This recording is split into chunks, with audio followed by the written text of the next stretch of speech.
देखिए, लोक जनशक्ति पार्टी रामविलास का संगठन पूरी मजबूती के साथ एनडीए गठबंधन को जिताने के लिए महाराष्ट्र, झारखंड सारी जगह हम लोग लगे हुए हैं। झारखंड में मेरी पार्टी खुद भी चुनाव हम लोग लड़ रहे हैं। ज़्यादा समय हम लोगों ने झारखंड में दिया, पर आज जब महाराष्ट्र आया हूँ और जितनी जानकारी मुझे मिल रही है, एक बात तय है कि आगामी 23 तारीख को जब परिणाम आएंगे तो उन परिणामों के बाद झारखंड और महाराष्ट्र दोनों जगह एनडीए की सरकार बनने जा रही है। इसमें कहीं कोई संदेह नहीं है। जहां पे मौजूदा सरकार से महाराष्ट्र के लोगों ने एक नई विकास की ऊर्जा उनको देखने को मिली, ये विश्वास मौजूदा सरकार के ऊपर महाराष्ट्र के लोगों का है। परिणाम स्वरूप पुनः लोग चाहते हैं कि ये सरकार, एनडीए की डबल इंजन की ये सरकार, ये व्यवस्था महाराष्ट्र में ऐसे ही बनी रहे। झारखंड का अगर जिक्र करूं, जिस तरीके से पिछले 5 सालों में हेमंत सोरेन जी के नेतृत्व वाली एक भ्रष्ट सरकार ने झारखंड को पीछे धकेलने का काम किया है, जहां देश प्रधानमंत्री नरेंद्र मोदी जी के नेतृत्व में आगे बढ़ने का काम कर रहा है, तो वहीं झारखंड के लोगों को जिस तरीके से पिछले 5 सालों में विकास से दूर रख के से बांटने की राजनीति को साधने का कार्य किया गया, ऐसे में झारखंड के लोगों ने वहां पर बदलाव का मन बना लिया है। और मैं मानता हूं कि 23 तारीख को जब परिणाम आएंगे, दोनों जगह एनडीए की मजबूत सरकार बनने जा रही है। देखिए, मैं मानता हूं इस बात को, जैसा मैंने कहा कि एनडीए की हमारी सरकार बनने जा रही है।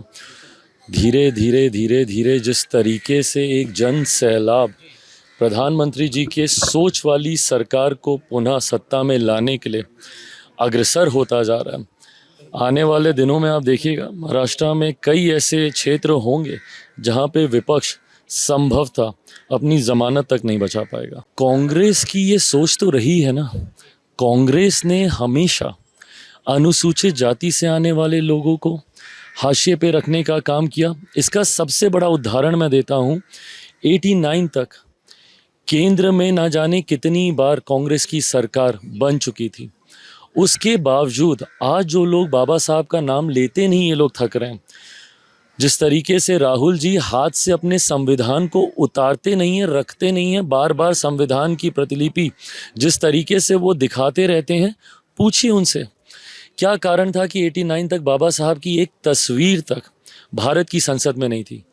मेरी पीढ़ी, हम लोग इस बात को सोच भी नहीं सकते कि बाबा साहेब जिन्होंने संविधान को रचने का काम किया, संविधान निर्माता, जिनके आधार पर, जिनके बनाए हुए संविधान के आधार पर देश चलता है, संसद चलती है, उसी संसद में उनकी एक तस्वीर तक नहीं थी। 89 में पहली बार जब वीपी सिंह जी की सरकार बनी, उसके बाद उनकी तस्वीर सेंट्रल हॉल में लगाई गई। तो जो लोग आज संविधान को बार बार दिखाते हैं, पूछिए ना उस वक्त क्यों नहीं याद आते थे बाबा साहब, उस वक्त क्यों नहीं। आज जब मेरे प्रधानमंत्री जी ने बाबा साहब और उनसे जुड़े हुई तमाम प्रतीकों को सम्मान देना शुरू किया, तो अब इनकी प्रतिस्पर्धा जागी है कि हम कैसे बता दें कि भैया रेस में हम कितने आगे हैं बाबा साहब को मानने में।